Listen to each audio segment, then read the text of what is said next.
আমার ছোট্ট একটা ডায়েরি ছিল অনেক ভালোবাসা আছে ফুলই জমে গেছে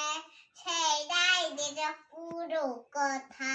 কথাগুলো পড়লে আজও সত্যি মনে হয় জানি না যে করলো কেন এত অভিনয় কথাগুলো পড়লে আজও সত্যি মনে হয় জানি না